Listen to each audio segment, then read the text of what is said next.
Cool. It's good to be back in Amsterdam. It's actually quite good to see such a big turnout. It's like 30 degrees outside.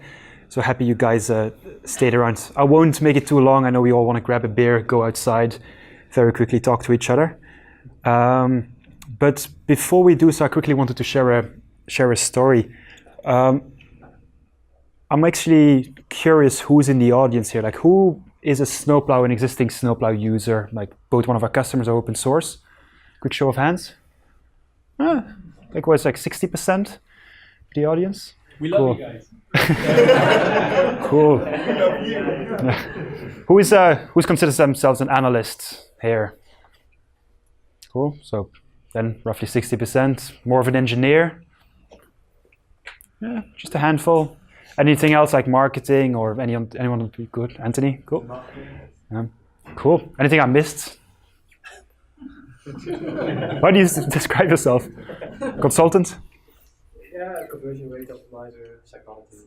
Psychologist, yeah. Cool. Just a quick introduction. So, my name is, well, that's not the slide I wanted. My name is Christophe. I head up the professional services team at Snowplow. And what we do is, well, with Snowplow, and I'm a little bit biased here, but I think with Snowplow we've built the best data collection platform that is on the market. Maybe take that with a grain of salt. But it's really a piece of enabling technology. It's just data collection. What we do as a services team is we are a team of analysts, data scientists, engineers within Snowplow who help our customers actually use the Snowplow product to derive business value, actually to solve actual business problems. And tonight I just quickly want to share a specific story of a customer. It's actually a shared customer with Thomas and Tasman. And he's already mentioned it a couple of times. It's LiveCake. And I think what this story highlights is a couple of interesting things. So the first is, I think all good analytics really starts with asking the right questions. Like, if you don't ask the right questions, like, everything else you do is irrelevant. But the second thing, it's also really important to understand how you then work with the business, especially with a company like LiveCake, which we'll describe to you, which has no data operation, like getting just something in place, getting that data culture right. It's really, really important. You need to think carefully about how you take every step along the way, about sharing insights, about making them digestible, about having them come up with some of the insights, about making them actionable. Like, there's a couple of key insights there. Just a quick thing about LiveCake. We've talked about them a couple of times now. They came back throughout Thomas's presentation. So LiveCake is quite an interesting product. It's a startup based in. It used to be a startup based in London. They were acquired by Canon a couple of years ago. And we all upload pictures to Facebook, or we used to upload pictures to Facebook. Now we upload to Instagram instead, or Snapchat. But those are all pretty big networks, like either public or it's like big friend networks. Like LiveCake takes a bit of a different proposition, which is they go a very specific niche. It's young parents, and it's really about uploading pictures of your baby, about your kids, and sharing them just with the grandparents, with the uncles, the aunts, maybe a couple of close friends. So it's a really small private network for sharing pictures of your kids. But conceptually, it works quite similar to an Instagram, for example. And then in part because they're owned by Canon, the way they make money is primarily through print. Like, they might email the grandparents like, hey, buy a photo book with the prints of the kids, or some postcards. Like, it's essentially make those digital memories tangible. It's quite a cool product. I definitely recommend checking it out if you're in the market. Well, I mean, if you have small kids, it's a cool product.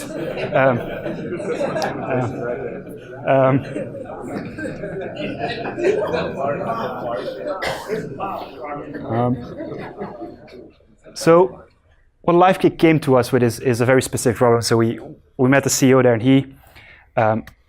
he had a clear problem, which is they're spending a lot of money on paid marketing, and they're actually getting a lot of app installs through, for example, Facebook and a couple of other channels. So they're spending a pretty big budget on digital marketing, and they're seeing good results. They're getting a lot of installs, but on the other end, like, their business is not growing at the same rate as their marketing spend. So there's a little bit of a disconnect there. And they came to us like, look, we see that there's a problem here, but we don't understand what is causing this problem.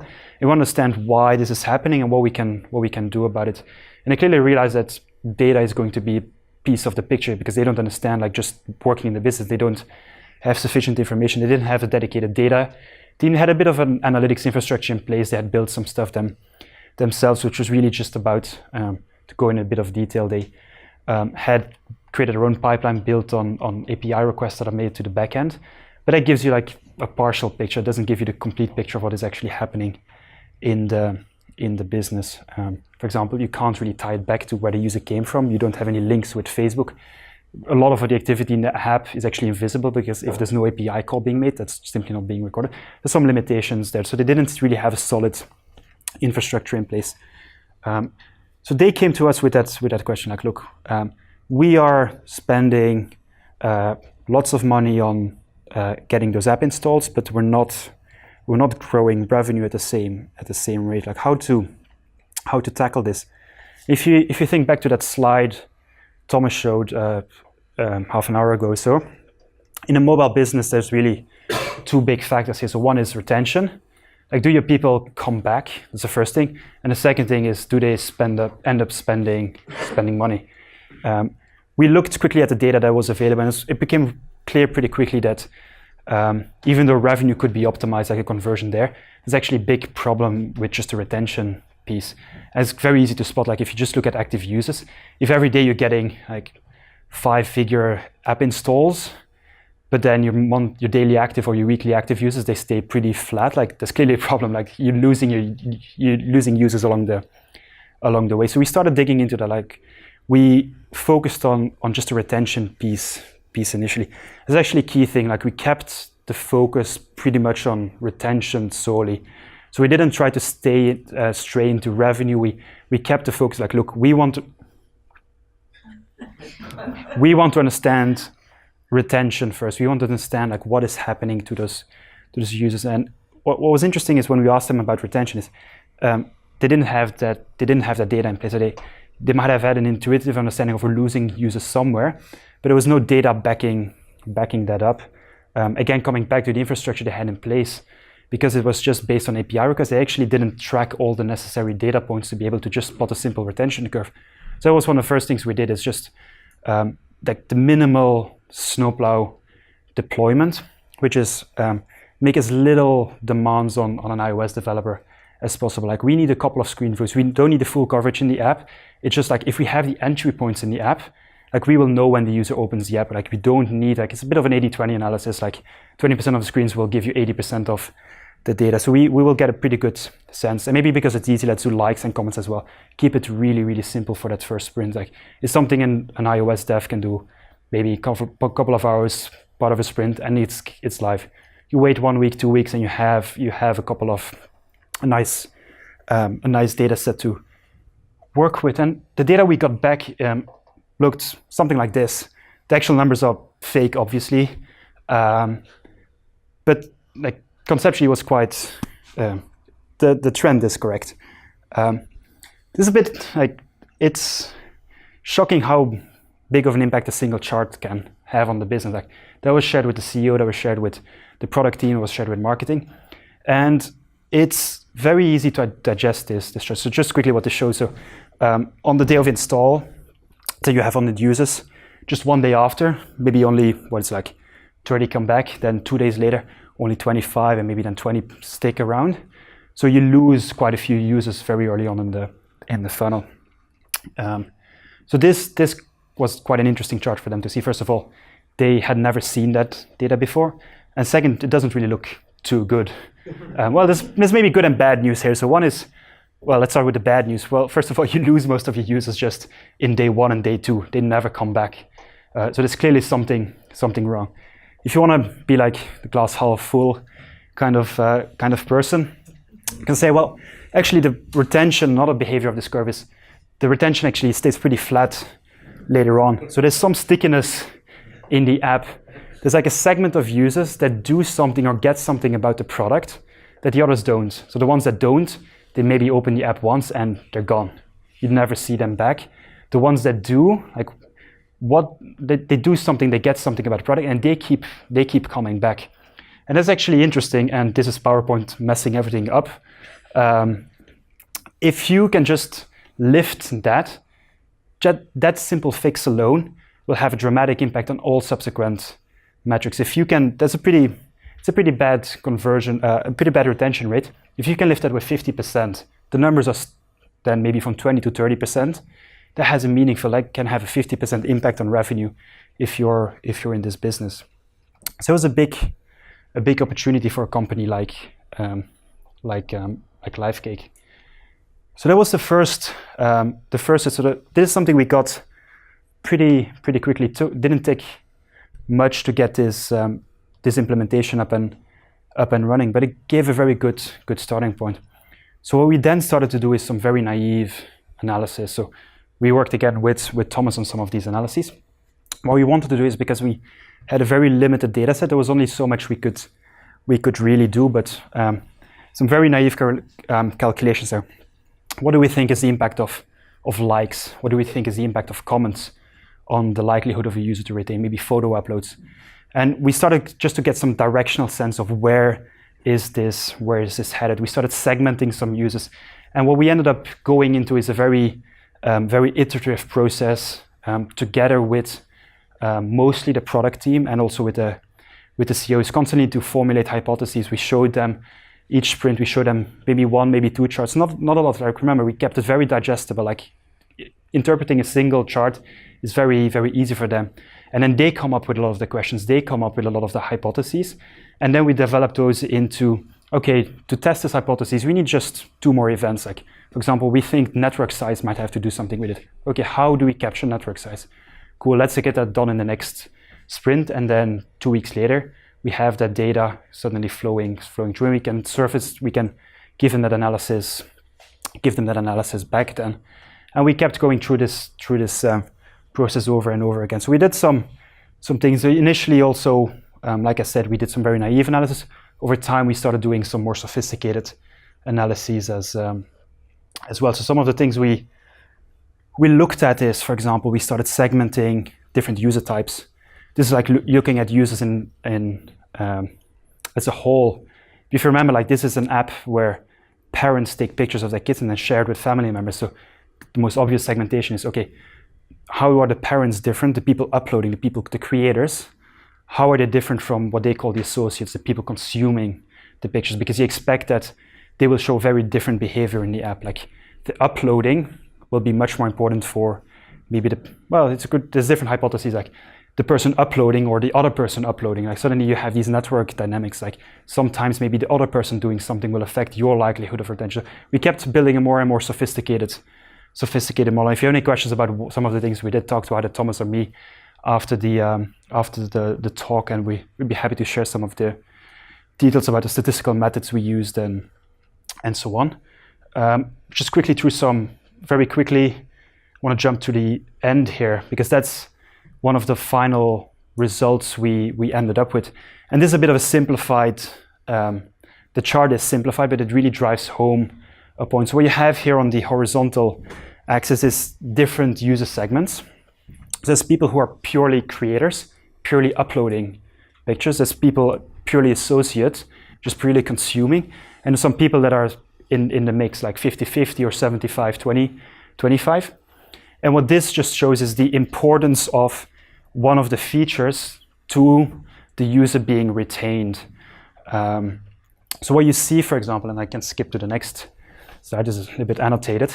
So for example, one thing we quickly notice is that just users liking, that's just no impact on retention at all, which makes sense. Like, liking is just a very low barrier of engagement. It's just like you double tap and like it skims, it flows through. Comments is quite interesting. So comments, very low effect on the creator. The creator is not the person commenting. Very strong effect on the associate side, the people consuming the pictures. Same with uploads, it's the other way around. Uploads is kind of the other way around. And also network size has an impact there. So what we distill this down to is a little bit similar to that Facebook aha moment. Like, Facebook has a pretty good sense initially what makes a user stick around. Well, you need to get 7 friends within 7 days. Well, with LiveCake, we know where you need a network of 4 people. You need 2 uploads and 1 comment within 7 days. If you do that, you'll stick around. If you don't do that, you don't stick around. So we ended up in the same place. It's a little bit more complicated than Facebook, but it is a pretty cool result in the end. So this is just a quick story of some of the process we went through with LiveKick, and of course it took quite a few sprints, iterative changes to go through all this. But what we yes.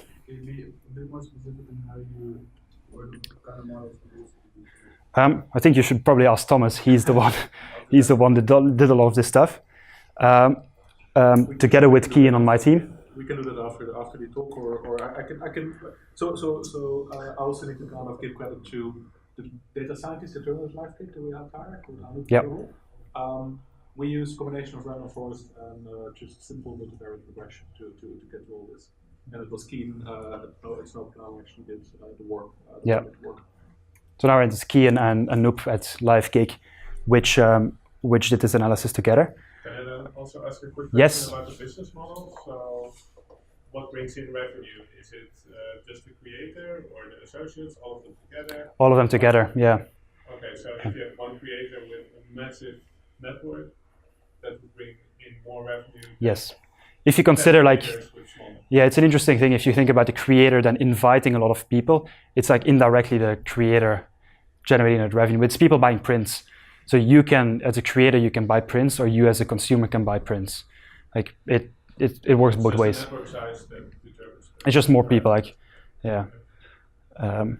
So that's one of the things we'll start to look at more now is on the revenue side. We have a pretty good understanding of retention. There's still a lot of experiments we need to run in the product to start lifting retention. That's a process that obviously takes longer to actually come up with. Okay, for example, if we want to increase the network size, we know that, for example, people sending invites and then people not accepting those invites is a really big problem. That really hurts retention.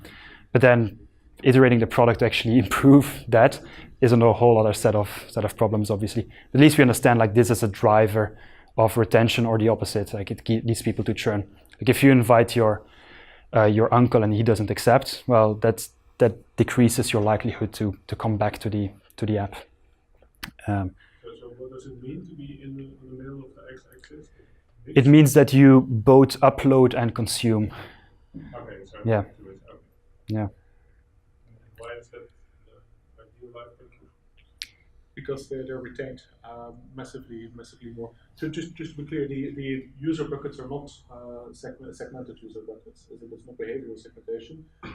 We know from the start. Just assume that there's almost like a button at the start of the sign-up process where they can decide whether they want to be pure creator mixed, associate. Yeah. It just depends on whether they're family or mums, or whether they're mums that also have a family with a LiveKick in there. And if you're mixed, it means that you actually have access to photo albums of at least 2 kids. Yep. Kind of thing. So it's going to retain you better. Yeah. So the kids are called LiveKicks. If you're in the market, by the way. That's all the interesting things. Yeah. So one other interesting thing Thomas just mentioned is they ended up hiring a data scientist. And that was an interesting thing because I had to justify hiring a data scientist. Not a cheap hire, any data scientist. It was in part done because of the work with it. They actually could see the value of this, and this is how they could justify the spend of eventually hiring a data scientist. So one of the things we've done along the way is also, so Snowplow has been rolled out, but at the same time we've also been setting up Looker, and increasingly the different teams are actually starting to use the data themselves as well.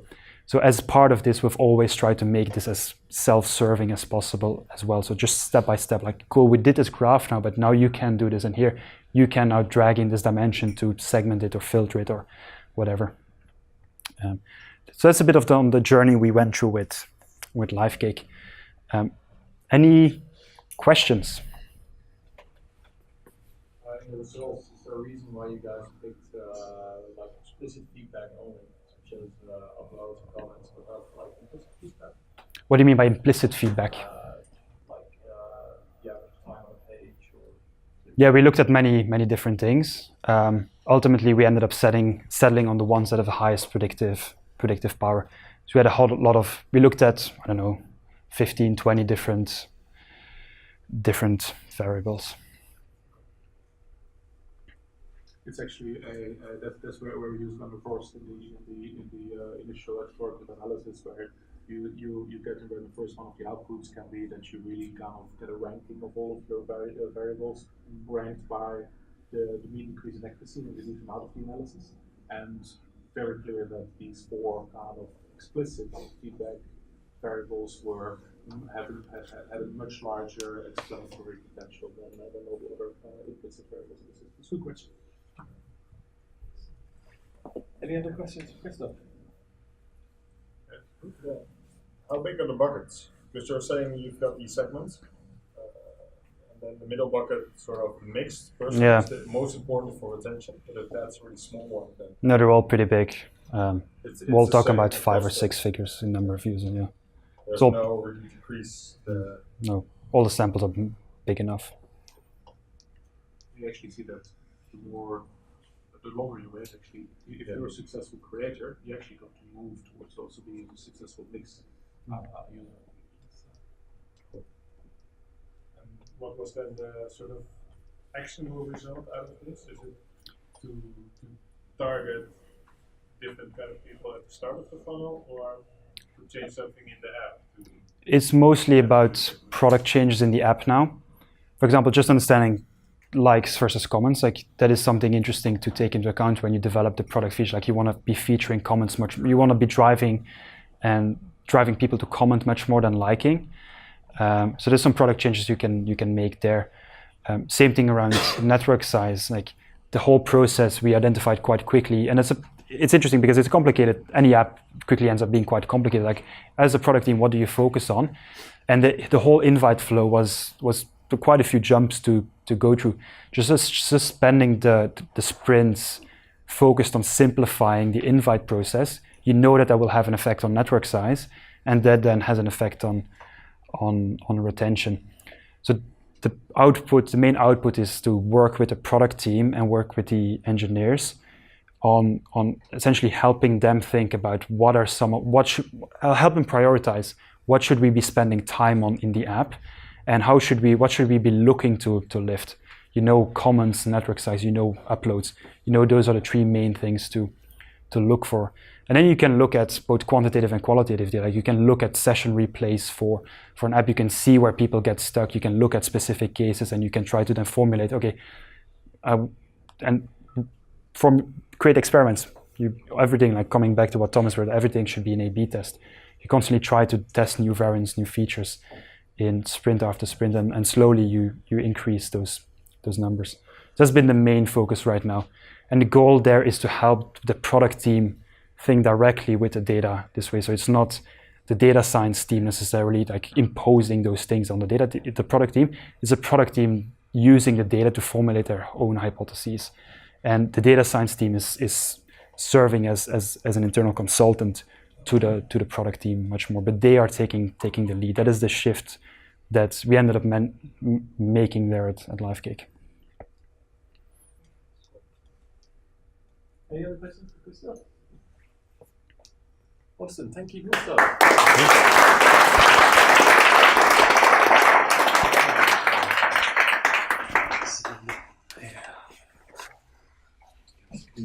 Just 4 or 5 slides on the Snowplow roadmap for this year, just because we've got a lot of users and a lot of customers in the audience, so I think it's helpful. It's helpful to share this with you guys, and obviously we can take any questions on it afterwards, or actually let's probably just do those questions over further beers. So just 4 big focuses for the rest of 2018: GDPR, cross-cloud, improving the experience for new users and customers. We call that NCX, and mobile, which is a topic that's come up quite a lot today, so I thought it'd be worth saying something on. So GDPR, we've talked about it a lot. I'm sure that Measure Camp, there'll be many discussions about it. Martin's looking ready for them. It's a huge thing, right? It's what Andy Grove, the Intel CEO, would call a strategic inflection point. It's almost, I think it's the point at which our industry changes, and even the industries of many of our customers. At Snowplow, we don't think there's a sort of a one-size-fits-all answer for GDPR. It's coming very soon, but we're still waiting on case law. Companies are still reevaluating their business models. They're still thinking about what they're collecting. I think the way that GDPR has really pushed this idea of the consent of data subjects, I think it's going to take some time for that to really sink in and people really to understand what that means for their business. So GDPR is a work in progress. What are we doing for GDPR? We're building out a toolkit to help companies and help Snowplow users really think about it. And like I said, it's bigger than GDPR. So we're trying to think about PII, we're trying to think about privacy, we're trying to think about consent. Our two current focuses in terms of what we're building. So we're working on the pseudonymization of PII data. People who've used Snowplow know that we have a set of enrichments. We have a new enrichment that we launched the first version of recently, which lets you essentially list any PII data points that you want to deal with. So pseudonymize is the first thing you can do with them. In the future, you'll probably be able to do things like encrypt them and things like that as well. So rather than only say to people, don't collect this stuff, we're saying you can collect it, but you should collect it in a very well-informed, carefully controlled, auditable fashion. So we're working on that. Thomas mentioned this earlier. We've also added consent granted and consent withdrawn events into our JavaScript tracker. We're going to add them into our mobile trackers as well. That's in progress. So the idea there is let's as Snowplow users, let's start collecting consent information. We also want to look at other ideas as well. So we've got ideas around consent lockers inside the trackers. We've got ideas around attaching consent to every single event, so you know exactly what the situation was at that point in time. So I think this is going to be a big area of R&D. We're also working on requests to be forgotten functionality. And it's quite interesting how this topic, requests to be forgotten, has really hit the data engineering and data science communities like a freight train, because you've had in the data engineering space, you've had this idea of immutable data for many years, and the idea that append only, we collect everything, we store it, we don't mutate it. Mutation is bad. Mutation's not bad anymore. Mutation is required for GDPR. We have to be able to delete stuff. So that's something that we're looking at quite seriously, and we've already put out some recipes for how you can do that with Redshift and Snowflake, but we want to do much more there as well. So GDPR, watch this space, but lots of stuff happening already. Going cross-cloud. So Snowplow's always been AWS first. It's been tied to many AWS services over the years. I guess in a way we were cloud native before that was a trendy term. We want to go cross-cloud. So we want to broaden Snowplow adoption. We want anyone, whatever cloud they've chosen, to be able to use Snowplow.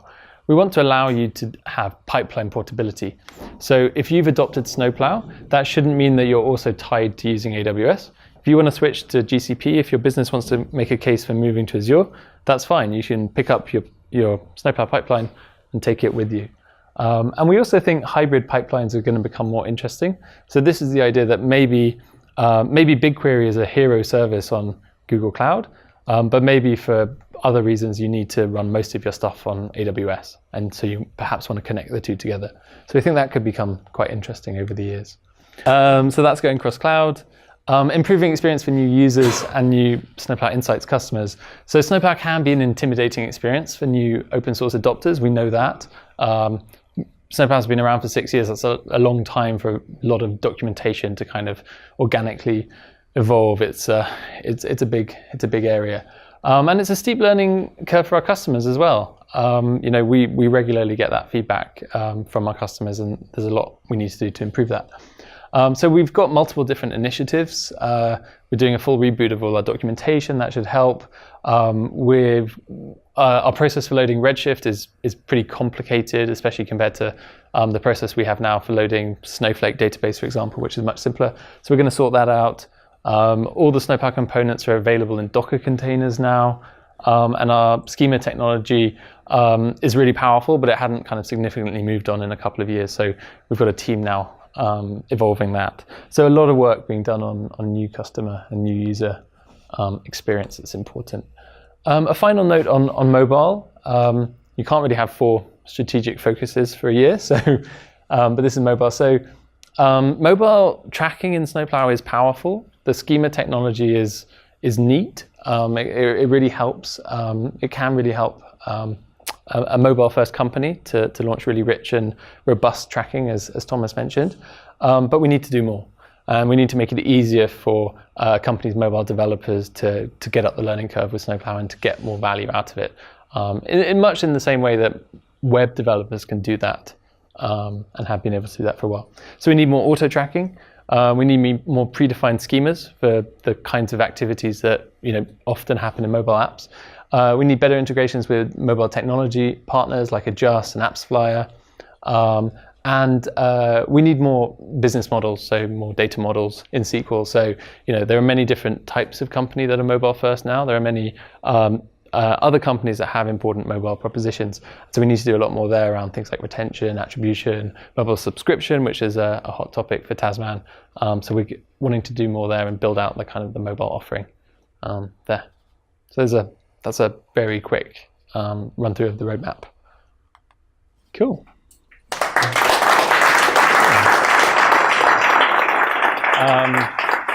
Any quick questions on the roadmap?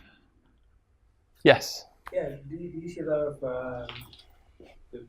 Snowplow is open source, but Snowplow is a company as well. But do you see contributors to your open source stack as well? Yes. So that's a really good question. So Snowplow is open source. It's quite a specific category of open source, which is kind of almost enterprise open source, which means that most of the people using Snowplow, they're doing it as part of their day job. So if anyone's an active kind of forums contributor, our forums are pretty quiet at the weekend. Let's put it that way. But we are finding that levels of open source contributions from companies using Snowplow are increasing.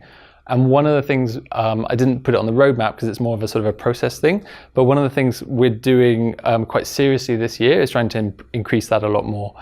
So if you look at really big enterprise open source companies like Red Hat, they might only get like 5 or 10% of their code coming from the community. Whereas when you look at kind of almost like hero open source projects like TensorFlow or Kubernetes or Ruby on Rails, they have amazing levels of activity. So our goal is almost to try and move a bit more towards the TensorFlows of this world. So we're trying a few different things. We're piloting chat rooms for developers who want to talk about the code bases. We're going to do an open source user survey, hopefully quite soon. So we'll get feedback on where the big gaps are. And we're publishing lots of guides to getting started contributing to Snowplow. So it's a big thing, and we want to get many more contributions. Though realistically, there'll probably be more from companies saying you can kind of almost do some Snowplow as a 20% time thing than weekenders. Any other questions? Yeah, Ruben. How do you pronounce PII word? Okay, so just to explain what that is, because it was up very briefly. So we have the new PII enrichment. It's hashing the values. It's pseudonymizing the PII. That's not reversible. So if you need to kind of get back to that value at the moment with the current release, you can't.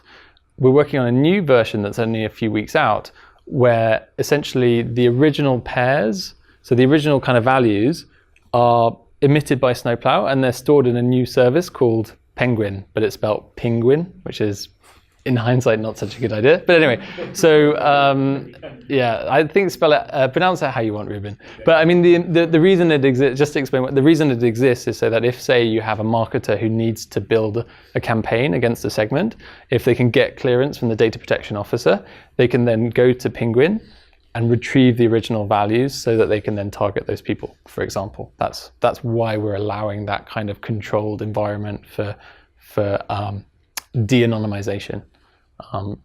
Although you don't have to use that if you don't want. You could just eradicate the values and have them not be retrievable.